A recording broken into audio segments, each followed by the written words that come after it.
오늘 이 아침 우리에게 주시는 하나님의 말씀 에베소서 4장 17절에서 24절입니다. 에베소서 4장 17절에서 24절 우리 교대로 받들어 읽도록 하겠습니다. 그러므로 내가 이것을 말하며 주 안에서 증언하노니 이제부터 너희는 이방인이 그 마음에 허망한 것으로 행함같이 행하지 말라.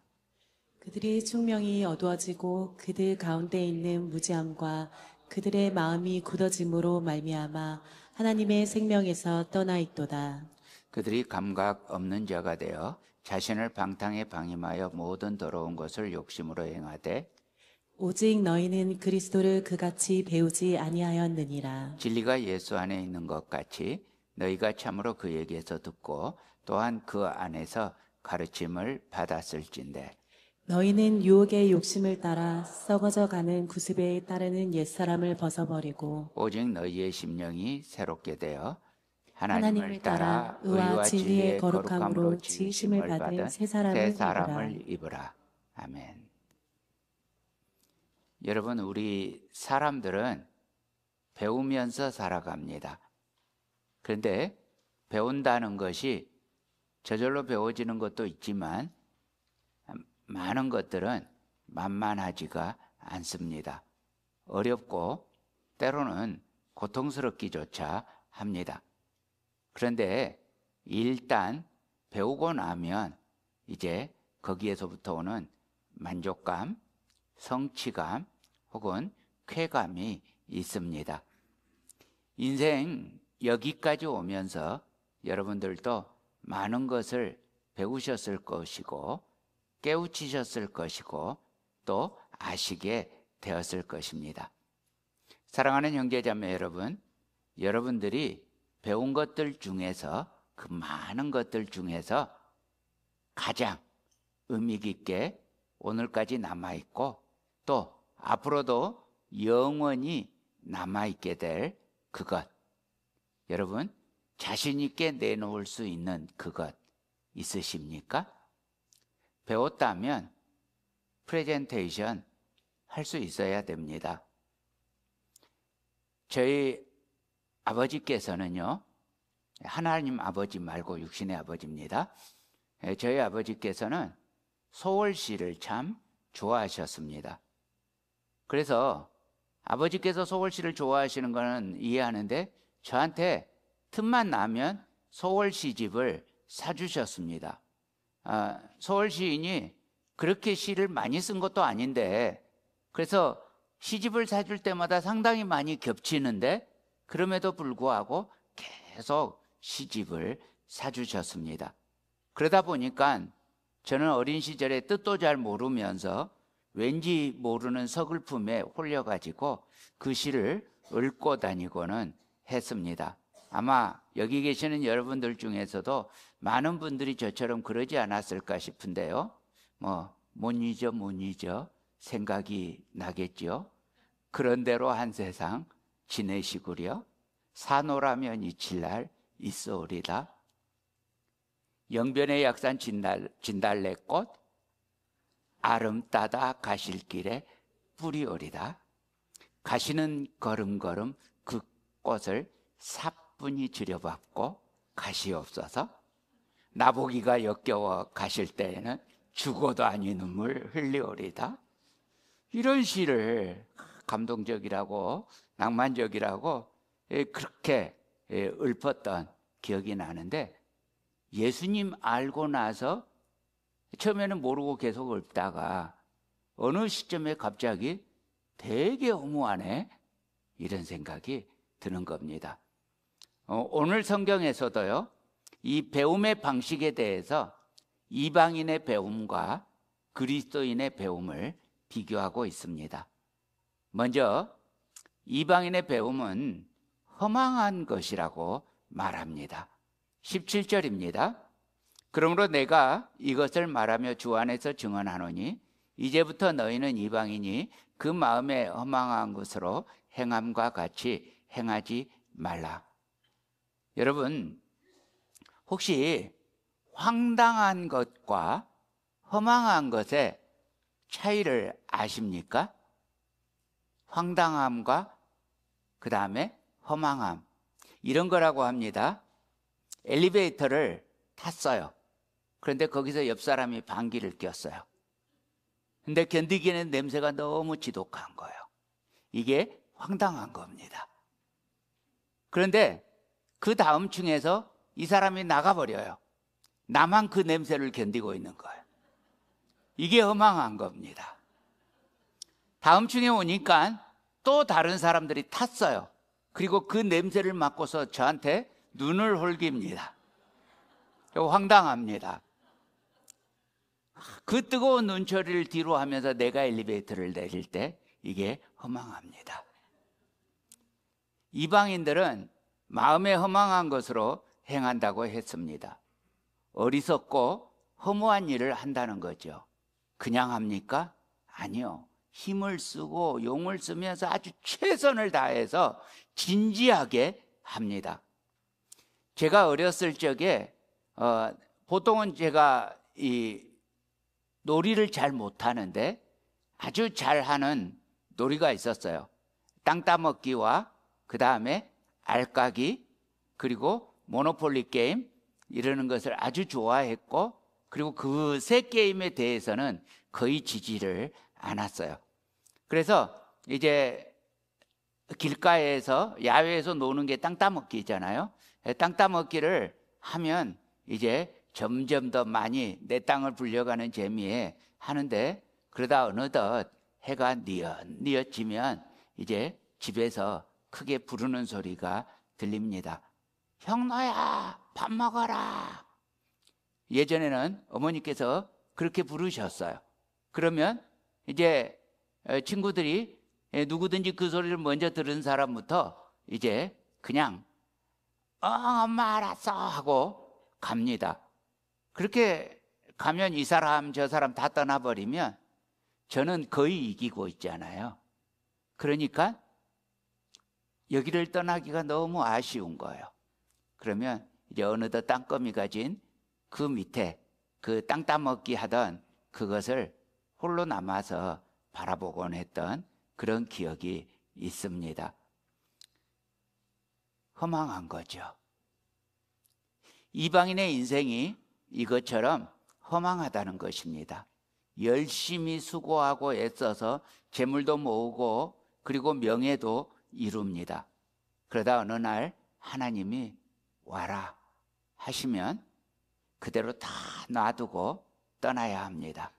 이루어 놓았던 모든 것, 재물도 집도 명예도 다 그대로 놔두고 떠납니다. 그런데 어차피 그렇게 놔두고 떠날 것, 그것을 위해서 서로 왜 그렇게 미워했고 서로 상처 주고 또 그토록 열심이었는지 말입니다. 여러분, 이방인이 어떤 사람입니까? 이방인은 믿음 바깥에 있는 사람입니다. 자, 에베소서 2장 12절 말씀입니다. 그때의 너희는 그리스도 밖에 있었고 이스라엘 나라 밖의 사람이라. 약속의 언약들에 대하여는 외인이요 세상에서 소망이 없고 하나님도 없는 자이더니. 자, 여기 보면 이방인은 그리스도 밖에 있습니다. 그리스도의 십자가와 아무런 상관이 없습니다. 하나님의 백성이 아니란 말이죠. 그 다음에 두 번째, 이방인은 약속의 언약에 대해서 바깥 사람입니다. 하나님의 약속과 아무런 상관이 없어요. 약속이 뭐죠? 우리 요한일서 5장 13절 말씀 한번 볼까요? 요한일서 5장 13절입니다. 제가 받들어 읽습니다. 내가 하나님의 아들의 이름을 믿는 너희에게 이것을 쓰는 것은 너희로 하여금 너희에게 영생이 있음을 알게 하려 함이라. 그러니까 이방인은 하나님의 이름을 믿지 않는 사람이에요. 믿지 않으니까 뭐가 없어요? 영생이 없어요. 그 다음에 이방인은 세상에서 소망도 없습니다. 여러분, 우리들의 소망이 뭐예요? 우리들의 소망은요, 눈에 보이는 것들이 아닙니다. 말씀 한 곳 봅니다. 로마서 8장 24절입니다. 로마서 8장 24절입니다. 제가 읽습니다. 우리가 소망으로 구원을 얻었음에 보이는 소망이 소망이 아니니 보는 것을 누가 바라리요.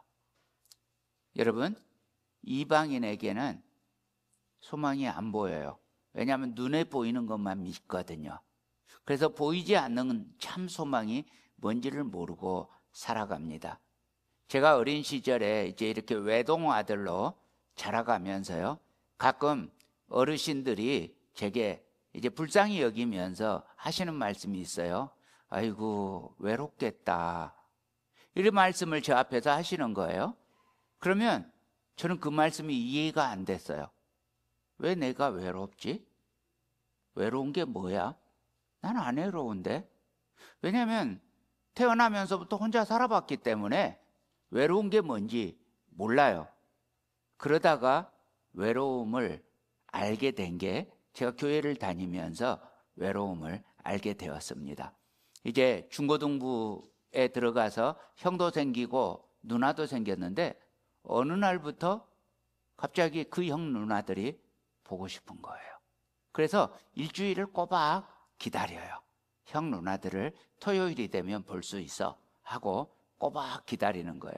주일보다 토요일에 학생의 자치활동 시간을 그렇게 사모했어요.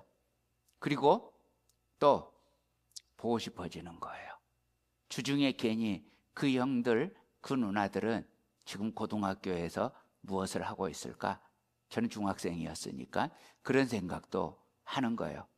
그러다가 어느 날이었는데요, 그날 우리 교회에 체육대회가 있었어요. 참 열심히 재미있게 놀았어요. 재미있게 놀고, 그리고 이제 형들, 누나들 몇 명과 중학생은 저밖에 없고, 그렇게 몇 명이서 집으로 향해 가다가 이제 길이 사거리로 나눠지는 거예요. 거기서 다 이제 각자 방향으로 빠이빠이를 하고 헤어지고, 저만 혼자 이제 육교를 건너서 제 집으로 들어가는 거예요. 그런데 그때 가기 싫은 거예요. 집에 가기 싫고 너무 그때 외로운 거예요. 그때 알았어요. 여러분, 아예 혼자 있으면 외로운 줄도 몰라요. 그런데 여러분, 모른다고 없는 거예요? 아니요, 있는 거예요. 마찬가지로 모르는 분은 소망도 모르는 거예요. 참 소망이 목마르지도 않아요. 그런데 참 소망이라고 하는 게 있습니다. 자, 잠언 11장 7절입니다. 악인은 죽을 때 그 소망이 끊어지나니 불의의 소망이 없어지느니라. 그래서 세상의 소망은 그냥 잠깐 있는 소망, 없어질 소망입니다. 영원한 소망은 그들에게 없습니다. 자, 우리 또 한 곳 찾아봅니다. 로마서 15장 13절입니다. 로마서 15장 13절입니다.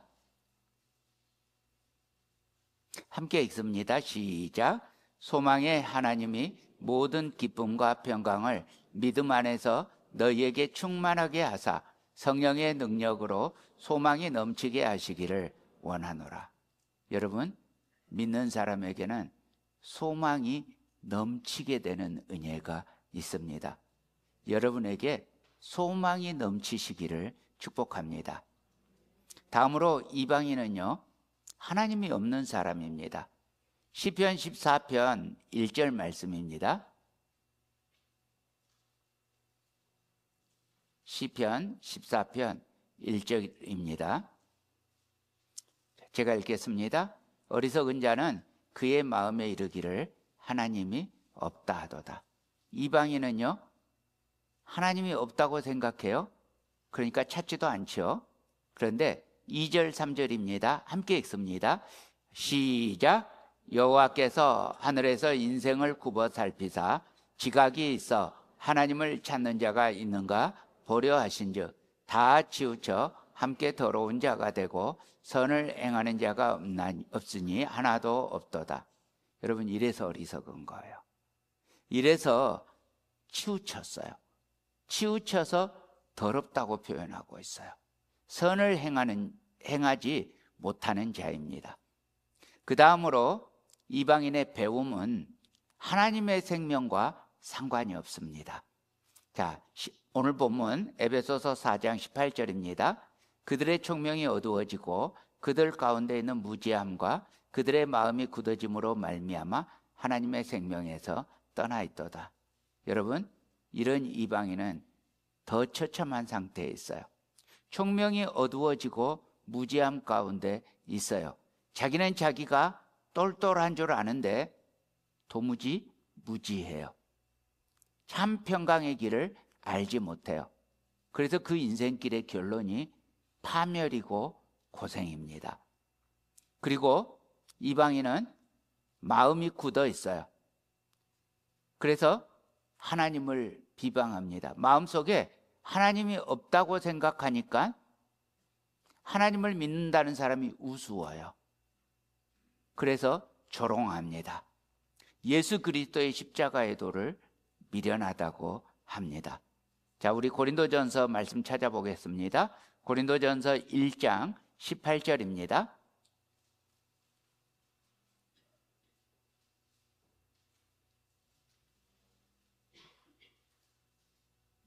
자, 함께 읽습니다. 시작. 십자가의 도가 멸망하는 자들에게는 미련한 것이요 구원을 받는 우리에게는 하나님의 능력이라. 여러분, 눈에 보이지 않다고 없다고 생각하는 사람은 정말 미련한 사람들입니다. 정말 소중하고 정말 가치 있는 것들은 눈에 보이지 않습니다. 그러나 있습니다. 구원의 길을 알지 못하는 사람들은 오히려 적극적으로 비방합니다. 사도행전 19장 9절입니다.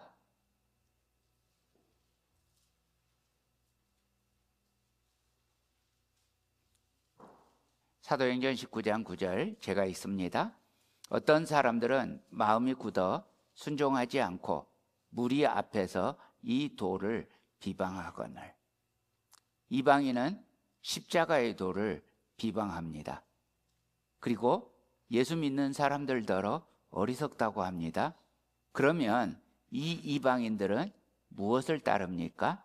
자, 로마서 1장 21절에서 23절입니다. 로마서 1장 21절에서 23절입니다. 제가 받들어 읽습니다. 하나님을 알되 하나님을 영화롭게도 아니하며 감사하지도 아니하고 오히려 그 생각이 허망하여지며 미련한 마음이 어두워졌나니 스스로 지혜 있다 하나 어리석게 되어 썩어지지 아니하는 하나님의 영광을 썩어질 사람과 새와 짐승과 기어다니는 동물 모양의 우상으로 바꾸었느니라. 여러분, 하나님을 거절하고 영생의 길을 거절하고 구원을 거절하고 그 사람들이 어디로 갑니까? 우상에게로 가요. 나무로 자기 손으로 만든 그 새와 짐승과 기어다니는 동물 모양의 우상에게 가서 그것에게 사로잡힙니다. 이보다 더 어리석고 미련한 일이 어디 있습니까? 이렇게 이방인들은 하나님의 생명에서 떠나 있습니다. 영생과 상관이 없습니다. 하나님으로부터 영원히 소외되어 있단 말입니다. 영원히 하나님을 만날 수 없는 심판의 상태, 사형이 확정된 상태라는 말입니다. 바로 앞에, 자기 바로 앞에 영원의 문제가 있어요. 손만 뻗으면 잡을 수 있는 곳에 영원의 문제가 있어요. 그런데 딱딱하게 굳어서 무지해진 마음은 전혀 깨닫지 못하고 오로지 현세만을 위해서 삽니다. 이런 분은 교회를 나와서도 현세만을 위해서 삽니다. 그래서 그는 결국 영원히 하나님의 원수가 되고 끝내 하나님으로부터 멀어집니다. 그리고 이방인의 배움 세 번째는 감각조차 없는 것이라고 했습니다. 자, 오늘 본문 19절입니다. 그들이 감각 없는 자가 되어 자신을 방탕에 방임하여 모든 더러운 것을 욕심으로 행하되. 여러분, 감각이 없다. 무슨 말이에요? 고통을 느끼지 못한다 하는 말이에요. 사랑하는 형제자매 여러분, 고통을 느낄 수 있다는 것이 얼마나 복인지 몰라요.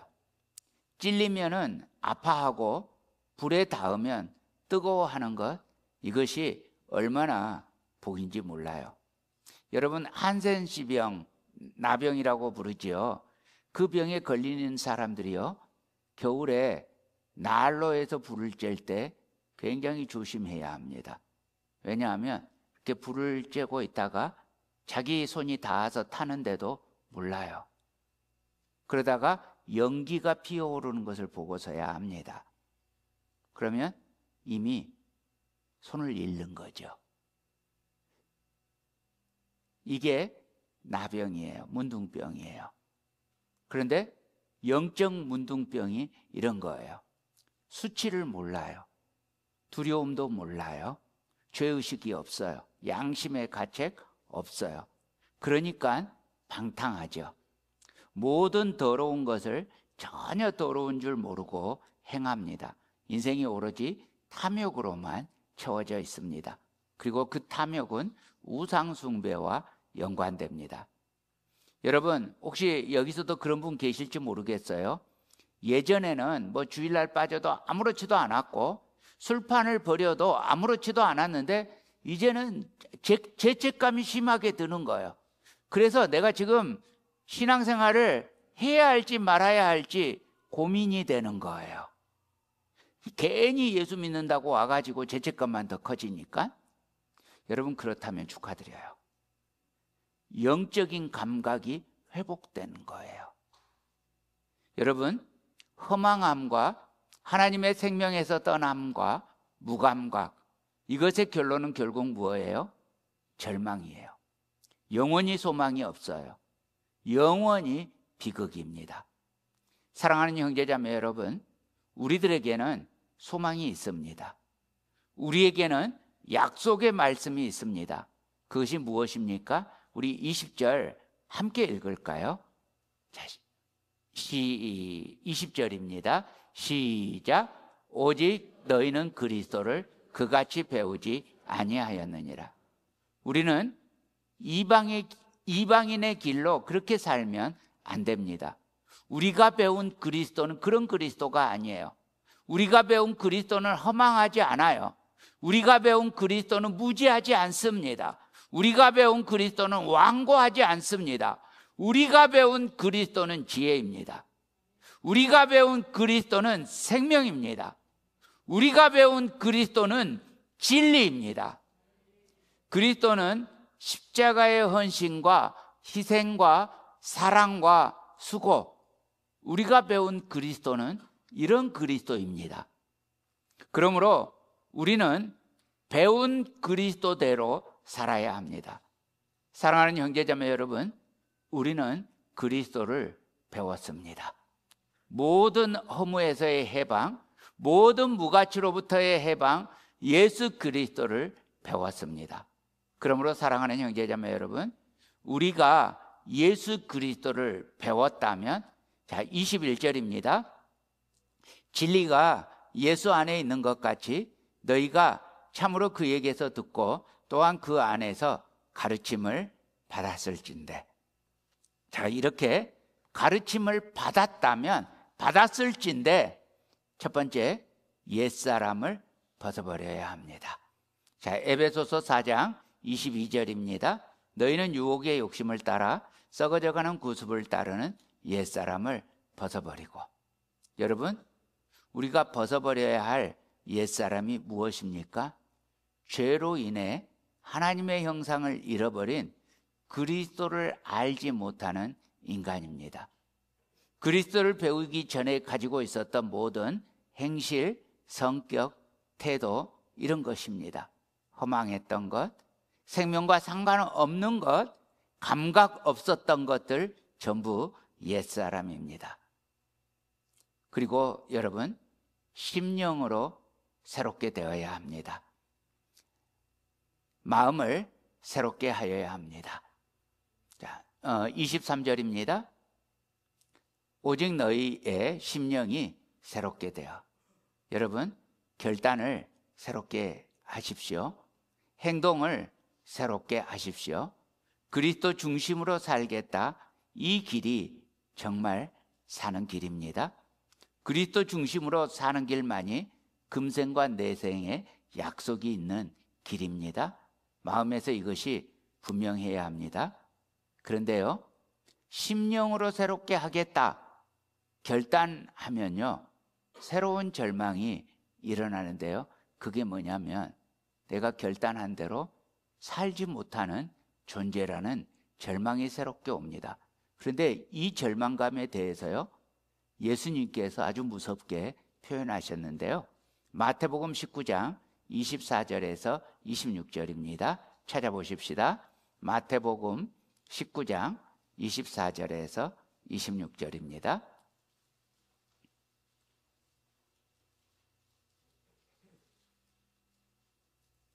제가 읽겠습니다. 다시 너희에게 말하노니 낙타가 바늘귀로 들어가는 것이 부자가 하나님의 나라에 들어가는 것보다 쉬우니라 하시니 제자들이 듣고 몹시 놀라 이르되 그렇다면 누가 구원을 얻을 수 있으리이까? 예수께서 그들을 보시며 이르시되 사람으로는 할 수 없으나 하나님으로서는 다 하실 수 있느니라. 여러분, 예수님께서 제자들에게, 부자 청년이 떠나간 뒤죠, 제자들에게 말씀하세요. 부자는 절대로 하나님 나라에 들어갈 수 없다고 말합니다. 그런데요, 제자들이 이 말을 듣고, 제자들 중에 부자가 없잖아요. 그러면 나 부자 아니어서 다행이다 하고 위로를 받아야 되는데 아니에요. 제자들이 여기서 놀라고 절망을 합니다. 자, 왜 놀라고 절망할까요? 지금 예수님이 부자들은 천국에 들어가지 못한다, 이 논리를 가만히 들어보면 부자들만 하나님 나라에 못 들어간다는 말이 아니에요.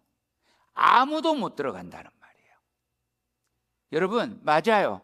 사람 중에 누구도 하나님 나라에 들어갈 수 있는 사람이 없어요. 여러분, 우리가 어떻게 하나님 나라에 들어갑니까? 따라서 하십시다. 사람으로는 할 수 없으나 하나님으로서는 다 하실 수 있느니라. 아멘. 믿습니까? 하나님께서 해주신다는 거예요. 주님이 해주신다는 거예요. 그래야 우리가 하나님 나라에 들어갈 수 있습니다. 심령이 새롭게 된다는 거, 여러분, 내 결단만으로 안 됩니다. 주님이 나를 새롭게 해주셔야 합니다. 주님의 십자가에 함께 못 박혀서 주님으로 말미암아 새롭게 되는 것입니다. 자, 그래서 세 번째로 새 사람을 입어야 합니다. 자, 24절입니다. 에베소서 4장 24절 함께 읽습니다. 시작. 하나님을 따라 의와 진리의 거룩함으로 지으심을 받은 새 사람을 입으라. 여러분, 하나님을 따라입니다. 내 힘을 따라가 아닙니다. 새 사람은 참 의와 참 거룩인데요, 새 사람은 하나님처럼, 예수님처럼 되는 것입니다. 자, 질문합니다. 송아지는 누구를 닮았어요? 엄마 소. 망아지는 누구를 닮았어요? 엄마 말. 강아지는 누구를 닮았어요? 엄마 개. 사람은 누구를 닮았어요? 여기서 엄마 이래버리면 안 돼요. 하나님입니다. 우리는 누구의 형상으로 지어졌어요? 하나님의 형상이요. 여러분, 그러므로 우리가 새 사람을 입는다는 것은 우리가 범죄함으로 말미암아 잃어버린 하나님의 형상, 이 형상을 새롭게 입는 것입니다. 그래서 우리는 이 형상이 회복되는 길, 다시 말하면 복된 그리스도, 생명의 그리스도를 이미 배웠습니다. 그래서 우리는 그리스도처럼 되어야 합니다. 예수님처럼 되어야 합니다. 여러분, 우리 인생의 목표는 예수님처럼 되는 것입니다. 옆 사람을 보세요. 조금 불쌍해 보이지만 축복해 주세요. 예수님처럼 되세요. 아멘. 이전 것은 지나가고 새 것이 되었습니다.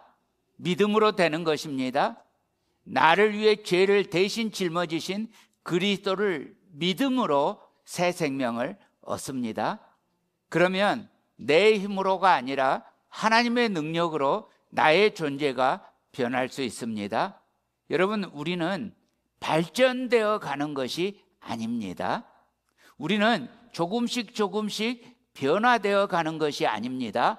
완전히 다시 태어나야 합니다. 새로운 종류의 사람이 되는 겁니다. 그래서 우리는 새로운 종류의 사람으로 자라가는 것입니다. 변화는 그런 의미입니다. 새로운 태어남이 없이는 변화는 없습니다. 고린도후서 5장 17절 말씀입니다. 그런즉 누구든지 그리스도 안에 있으면 새로운 피조물이라 이전 것은 지나갔으니 보라 새 것이 되었도다. 사랑하는 형제자매 여러분, 우리가 배운 그리스도를 통해서 이 비밀을 누리시기를 축복합니다. 우리가 배운 그리스도를 통해서 이 감격을 누리시고 우리가 배운 그리스도를 통해서 날마다 새로우시기를 우리 주님 이름으로 축복합니다. 이 시간에 우리 다 함께 갈라디아서 2장 20절 말씀을 마음에 새기면서 오늘 말씀 마치도록 하는데요. 자, 함께 합니다. 갈라디아서 2장 20절입니다. 내가 그리스도와 함께 십자가에 못 박혔나니 그런즉 이제는 내가 사는 것이 아니요 오직 내 안에 그리스도께서 사시는 것이라.